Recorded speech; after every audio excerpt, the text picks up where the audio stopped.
Good morning, everyone. I hope we're good today. My name is Erin Paget, and I am graduating a year early from Vision's dual enrollment program. Today I'm reading Mark 6:53 through 56. When they had crossed over, they landed at Gennesaret and anchored there. As soon as they got out of the boat, people recognized Jesus. They ran throughout the whole region and carried the sick on mats to wherever they heard he was. And wherever he went, into villages, towns, or countryside, they placed the sick in the marketplaces. They begged him to let them touch even the edge of his cloak, and all who touched it were healed. Next, we have Mark 7:1 through 13. The Pharisees and some of the teachers of the law who had come from Jerusalem gathered around Jesus and saw some of his disciples eating food with hands that were defiled, that is, unwashed. The Pharisees and all the Jews do not eat unless they give their hands a ceremonial washing, holding to the tradition of the elders. When they come from the marketplace, they do not eat unless they wash, and they observe many other traditions, such as washing of the cups, pitchers, and kettles. So the Pharisees and teachers of the law asked Jesus, "Why don't your disciples live according to the tradition of the elders, instead of eating their food with defiled hands?" He replied, "Isaiah was right when he prophesied about you. Hypocrites, as it is written, these people honor me with their lips, but their hearts are far from me. They worship me in vain, and their teachings are merely human rules. You have let go of the commands of God and are holding on to human traditions." And he continued, "You have a fine way of setting aside the commands of God in order to observe your own traditions. For Moses said, 'Honor your father and mother,' and anyone who curses their father or mother is to be put to death. But you say that if anyone declares that what might have been used to help their father or mother is Corban, that is devoted to God, then you no longer let them do anything for their father or mother. Thus you nullify the word of God by your own tradition that you have handed down, and you do many things like that." This is the word of the Lord. All right. Thanks be to God.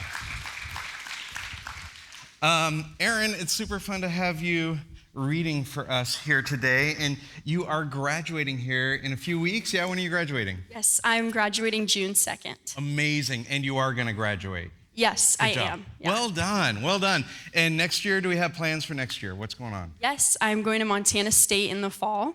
Awesome. What are they, like, Go Bears? What are they?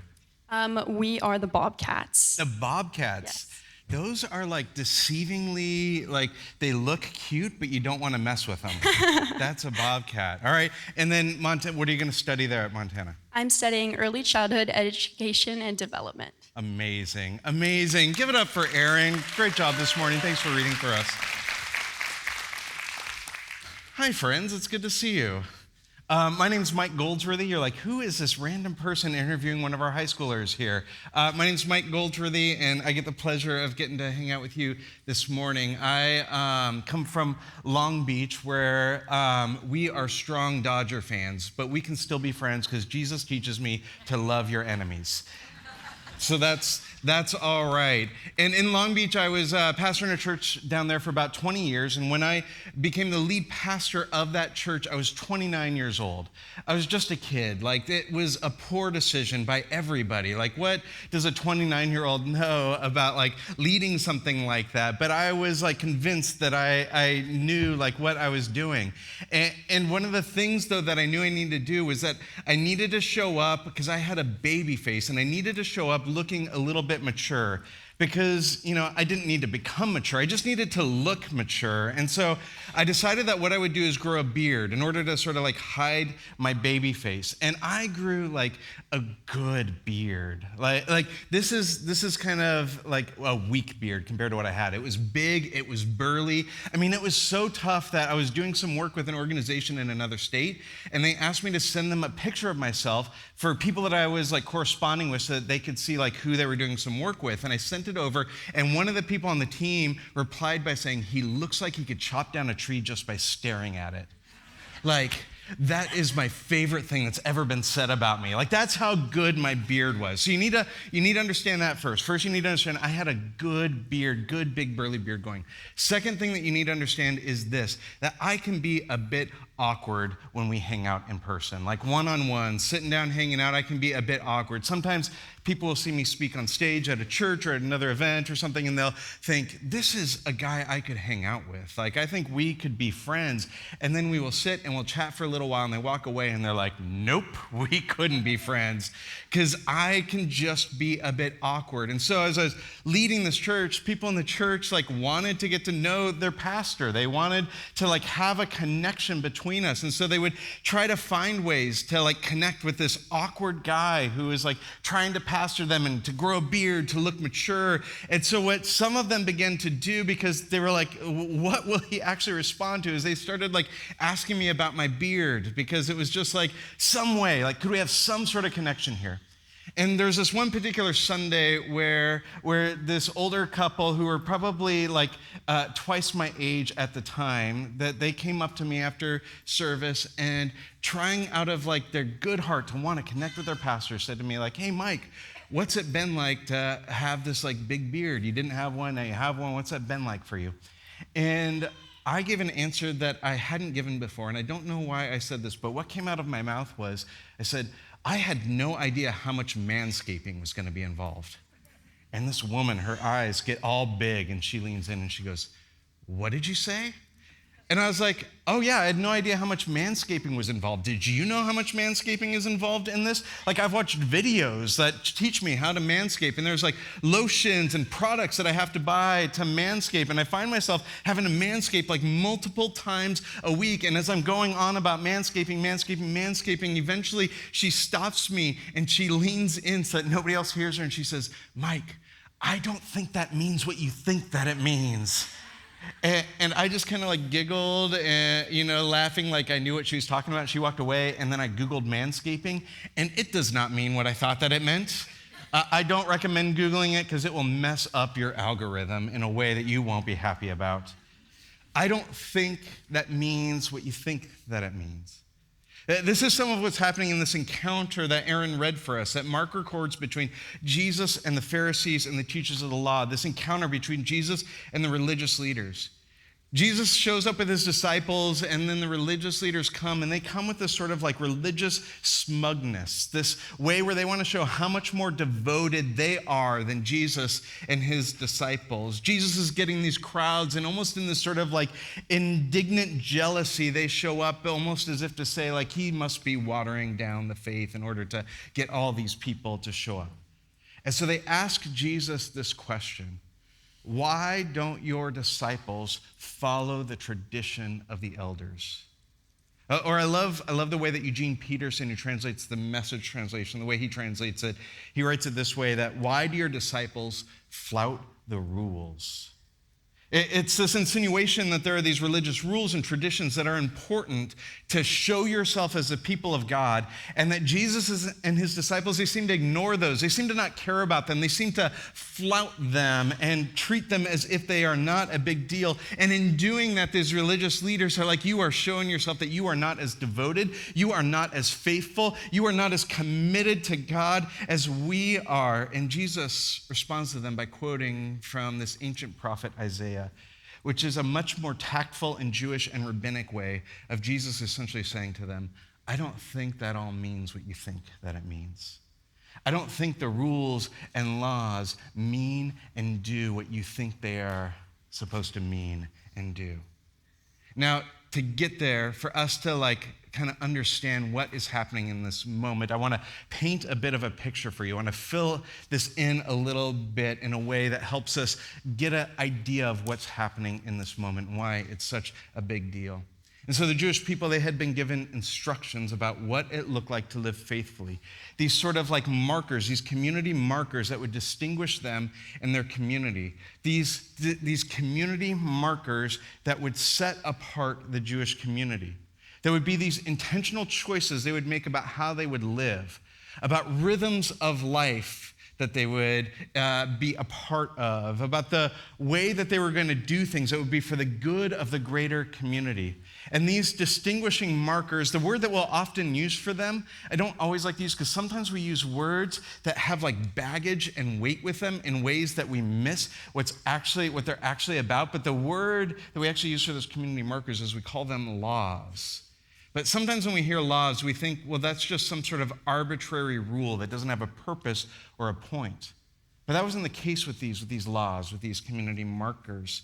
That what they were important because not only did they help to set you apart and define you as the people of God, they helped to bind you together as a community. They helped you to live in a way that was actually oftentimes for your own good. They helped to ensure that the needs of every single person was being met. These community markers helped to make sure that the powerful were not exploiting the weak. These community markers, they helped to make sure that the rich were not taking advantage of the poor. They helped to make sure that you were living in a way that allowed for the flourishing of yourself, the flourishing of your family, the flourishing of your community, and even for the flourishing of like the physical creation, of the physical earth, because you were dependent upon it. And so these laws, these community markers are so important to them. And because they're important, what you want to do is you want to protect them. You want to make sure that they don't get violated. You want to make sure that you don't violate that community law, because if you do, you could be harming yourself. You could be harming others. You could be harming what it means for you or others to flourish. And so you want to protect it. And so you want to create some distance from it in order to make sure that you don't violate that law, that community marker, because it's so important to you. And so what you do, it's a little bit like this. I want you to think of it this way. Let's say that you're on the freeway. And let's just assume for this moment that you want to be a law-abiding citizen. I don't know that that's true of you, but let's just assume for that moment that you want that to be true of you. And now I know that for those of us in California, that speed limits are often suggestions, but let's just like play make-believe for a moment that the speed limit matters to you. And so let's say the speed limit is 65 miles an hour on the freeway, and that what if like one of the reasons for that is to actually protect yourself? And it actually is like to create safety for you. It's safety for the people who are in the car with you. What if there's even like some pragmatic reasons for it? Like maybe perhaps you get better gas mileage than you would if you're driving faster.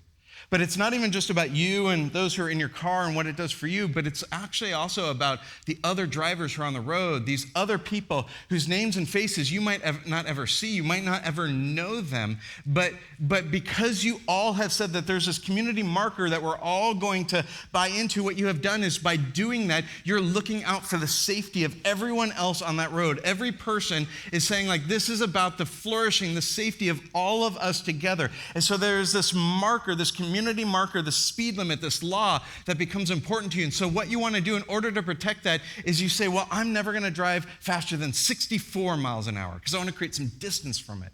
That if I don't go faster than 64, then I won't actually violate that community marker. I'll stay slower than that. But then you realize that sometimes when I'm driving, I just don't like look down at the speed limit, and all of a sudden I could be going 80 or 84. And so what I'm going to do is I'm going to set the cruise control at 64. And so I'm going to set the cruise control at 64 in order to make sure that I don't violate this thing, because it's so important to me. Because it's so important not only for my flourishing, for my safety, but for the safety and flourishing of others, that because of that I'm going to set the cruise control, and I'm going to make sure that I don't violate that. Now, when you do something like this, what theologians call this building a fence around the law. Because that there's this law that's so important to you as a community marker that you don't want to violate it, you want to protect it, and so you build a fence around it in order to help you live out that community marker, to live out that calling, because it's so important to you. And so what begins to happen is that over time, that fence becomes incredibly important, so important that that becomes the thing that for you that you're like, I need to make sure that everybody is following this law, this rule. I'm going to make sure everybody, I'm going to go around and I'm going to teach that what people need to do is they need to set their cruise control at 64 miles an hour. And I'm going to write books about how people need to set their cruise control at 64 miles an hour. And when I teach my kids to drive, I'm going to teach them that what you do is you set your cruise control at 64 miles an hour. And then when they teach their kids how to drive, they're going to teach them what you do is you set your cruise control at 64 miles an hour. And then what you begin to do is you become the cruise control enforcer, making sure that everyone is following this rule of the cruise control. And what begins to happen is slowly over time that there is this community marker that was important for your safety and for your flourishing and for the flourishing of those who are around you. But what begins to happen is that what becomes important is not that marker, but instead the cruise control. It's whether or not people are following the cruise control. That's what's being talked about. That's what's being passed on. That's what's being focused on. And you become the cruise control sort of like enforcer person. And this is what happens when you build a fence. Notice, again, what the Pharisees and the teachers of the law are upset with Jesus and his disciples about. Here's the question that they ask him in Mark 7:5. Why don't your disciples live according to the tradition of the elders instead of eating their food with defiled hands? There's this argument that's going on here, and what's important to know is just simply this. They have built a fence around a law, around a community marker. And what they want to know is not what's the purpose of that community marker. What they want to know is, why aren't you following the fence? The fence was put there for a good reason. The fence was put there by our forefathers, whose forefathers taught it to them. It's been passed down from generation to generation to generation. We have built this fence. This fence works. Why aren't your disciples following it? We all follow the fence. Why aren't they following it? But the fence was developed with good intentions, but it was never meant to be the point.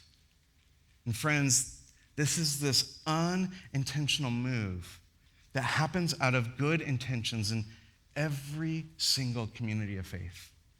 I want you to happen in every single community of faith, that the natural gravitational pull is to the fence that you've built.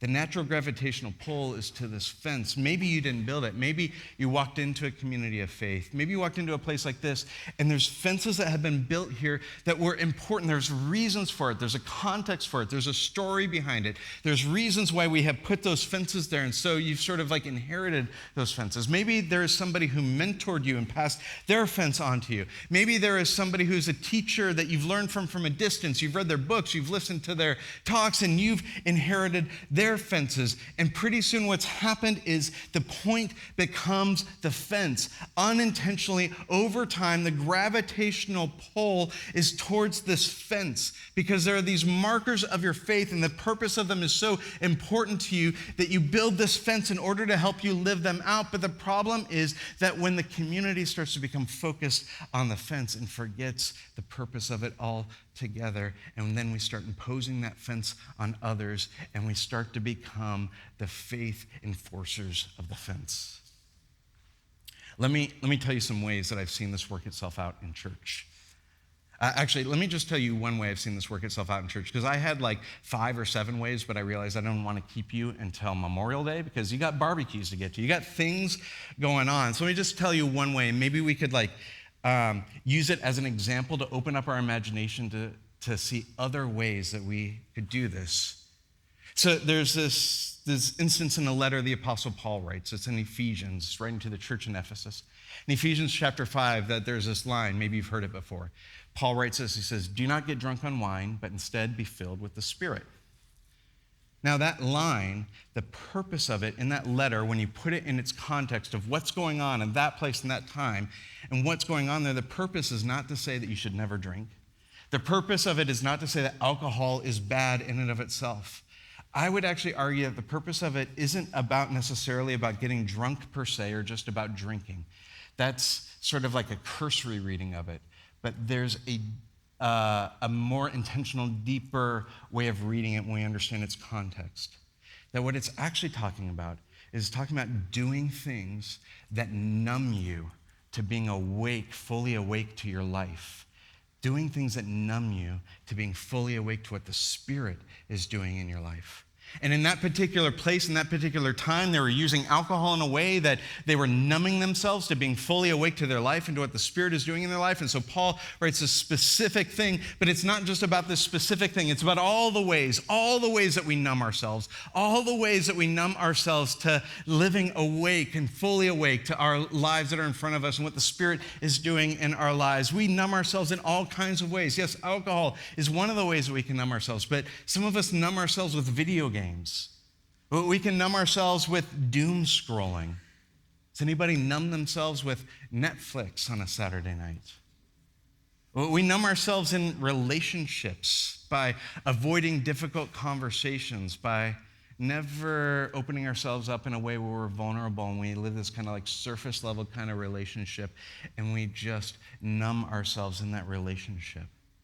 And what Paul is saying is the point, the thing that's at the center here is that you don't want to numb yourself in such a way that you miss living fully awake to the life that's in front of you and to living fully awake to what the Spirit is doing in your life. So avoid the things that are going to numb you to that. That's the point. But for some people, in order to be fully awake to what the Spirit is doing in their lives and not to numb themselves to it, they've had to build a fence around it because of a propensity that causes them to overindulge in a way that makes it difficult to be fully awake in their own lives, what the Spirit is doing in their lives. And so if you've needed to do that, you're good and strong and courageous because you know yourself and you know your propensity.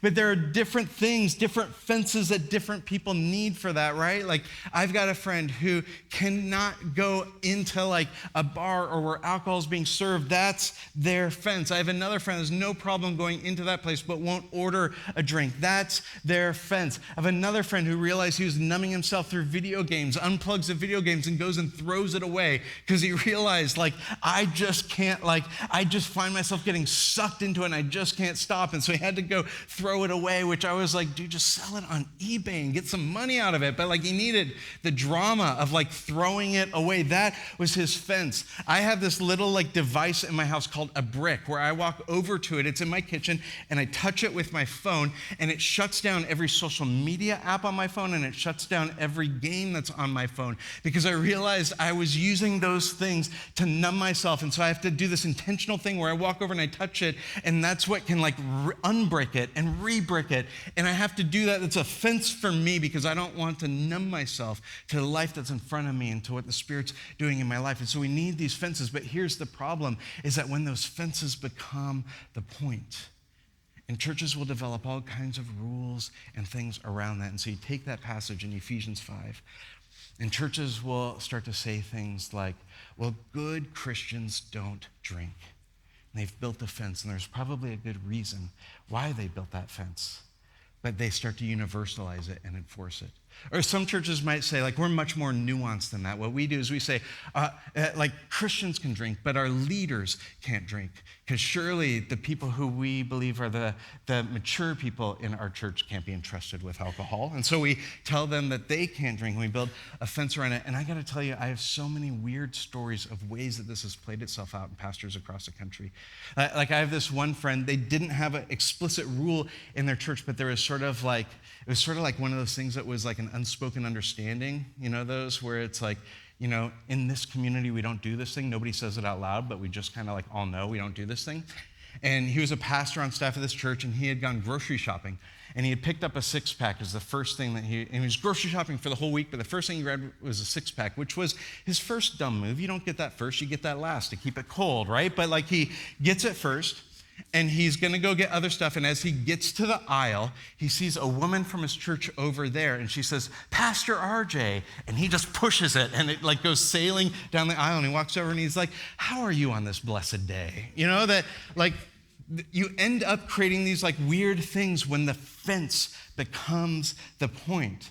And so what you can end up doing is you can forget that setting the cruise control was never the point. The cruise control was a tool that somebody needed to help protect that marker of faith. But the marker of faith is what's important. That what was the point of that marker of faith? And so for my friend who's in that, like the marker of faith is to live awake to what God is doing in the present moment and to not numb ourselves to it. Does everybody need to get a brick in their kitchen that they tap their phone to shut off their social media? No, that's simply for me as a fence that I need right now because I want to live fully awake to my life, what the Spirit is doing in my life, and this is going to numb me to it. And so we've got to keep going back to the point and keep going back to the point. But here's why this all gets really tricky. And here's why we naturally gravitate towards the fence and why we try to live by the fence and why we enforce the fence. Because it all feels a little bit ethereal and it feels all a little bit abstract and it's often intangible and not concrete enough. Like, what does this all even look like? What does it even mean in practice in real life? Like how do I know if I'm actually living awake to my life and awake to what the Spirit's doing in my life? How do I know that? How do I know if I'm numbing myself? How do I know that?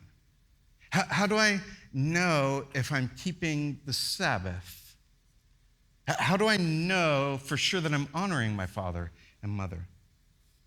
How do I know that I'm actually loving my neighbor?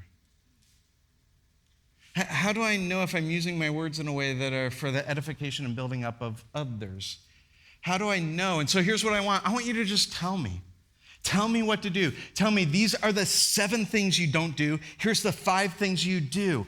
Build the fence for me. It's a whole lot easier to define the fence and live by the fence and enforce the fence.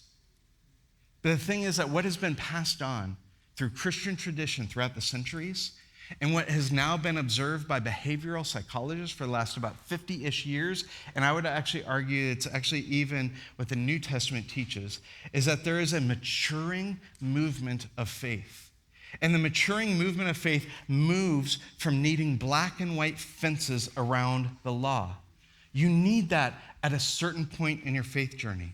We need those clear boundaries and clear expectations. It is helpful at a certain point in our faith journey.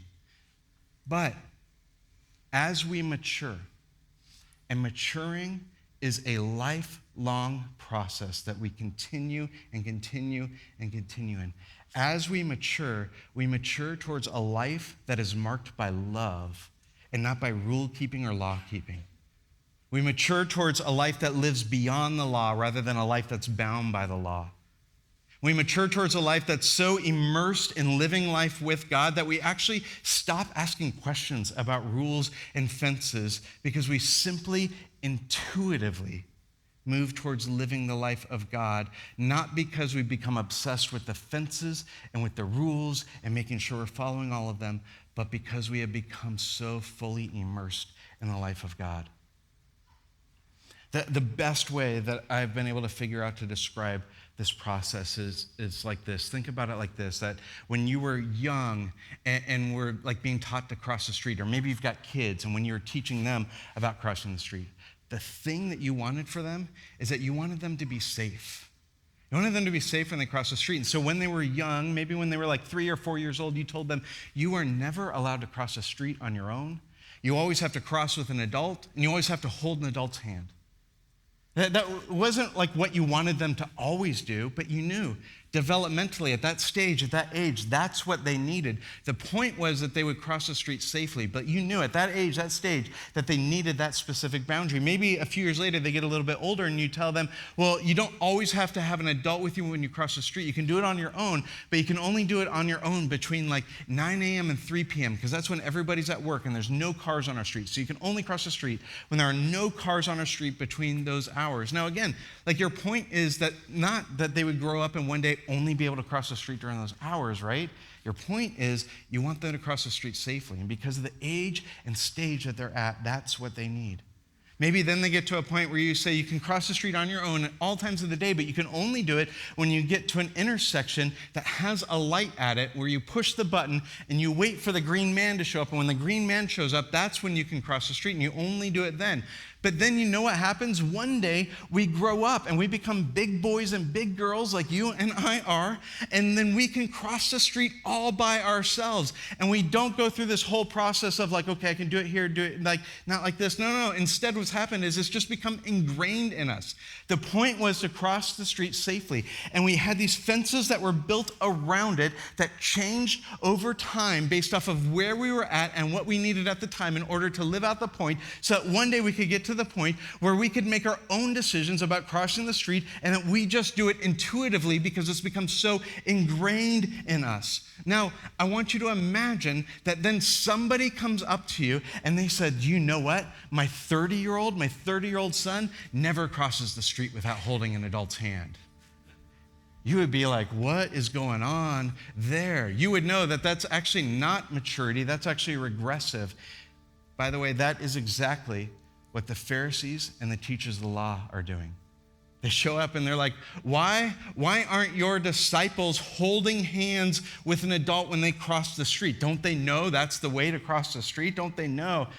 You know, though, it's a regressive way of crossing the street. It's based off of a rule, off of a fence.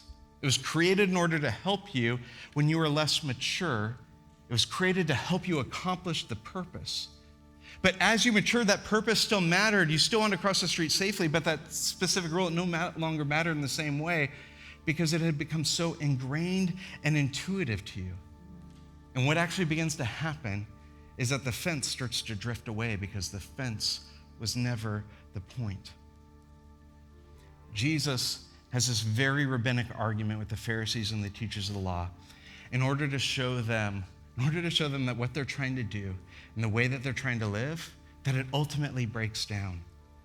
About living with these fences, about how it will always, every time, create hypocrites. Because no one who's focused on the fence can ever fully keep all of their fences completely. It's too much work. It will always create hypocrisy. So he says it just ends up missing the point when that becomes the point. Because the point, as Jesus would say, remember this one time that he's asked Jesus, what is the greatest commandment? What is the greatest community marker? The thing that allows for the flourishing of our lives and the flourishing of others' lives. What is the greatest commandment? And he says it's to love God and love others. And then what does he say? All the law and prophets hang on these. All of those things, all of those community markers, if I had to boil them down, Jesus says, it's about loving God and it's about loving others. Or there's this time where the Apostle Paul is writing a letter. It's the letter to the Galatians. And in Galatians that he writes, he says the entire law, all of the community markers, all of those things, he writes these exact words, the entire law is fulfilled in keeping one command: love your neighbor as yourself. That it was about building an orientation towards love. You become so immersed in the life of God that you simply live a life of love, and that becomes a fulfillment of the law. That becomes a fulfillment of all the community markers. The life of maturity is a life that's so immersed in the life of God that it ends up becoming a life that's oriented around love. And when you live in that way, the rules start to drift away and they start to become unimportant when your life is marked by love, because those rules were there as training wheels. They helped you orient yourself in that direction. They helped you learn to live a life of love. But at some point, you graduate beyond the training wheels. And I know that to even talk about rules in this kind of way makes some of you probably kind of nervous, that you're sitting there and maybe feel a little bit uncomfortable, that it's you can't talk about that stuff that way. Imagine how those Pharisees felt as Jesus was doing that with them. That uncomfortable feeling, sometimes that's what we get when we're moving from one stage of growth to another, isn't it? When you had training wheels and you took them off, you're a little bit wobbly. It was uncomfortable. You were used to riding with training wheels. And then you took them off and you experienced a new level of freedom, but only because the training wheels helped you to get there. Some of us need these fences. Some of us need them in different areas of our lives than other areas. And some of us have been so holding on to fences that it makes us feel a little bit uncomfortable to loosen our grip on it a little bit. But perhaps we have been making that fence the point when the point all along was to live a life oriented towards love that was about the flourishing of my life and the flourishing of others' lives. And these community markers were meant to help me move in that kind of direction. I wonder if there's anything that you have been holding on to so tightly there that maybe they have been training wheels for you and you need to let them go a little bit. And then I wonder if there are other areas that you know because of your own propensity that you've got to build some fences around it, but that you know that those fences are for you. They are not for you to enforce on others. They are not meant to be the point, and you keep remembering, what's the point of this? What's the point of this? Why am I doing this? Because it's all about moving us to a life that's oriented towards love. The entire law is fulfilled in this commandment. And so we use these training wheels not to hold on to them forever, but we use them to help move us towards a place where we live a life oriented by love. May grace and peace be with you, my Northgate friends.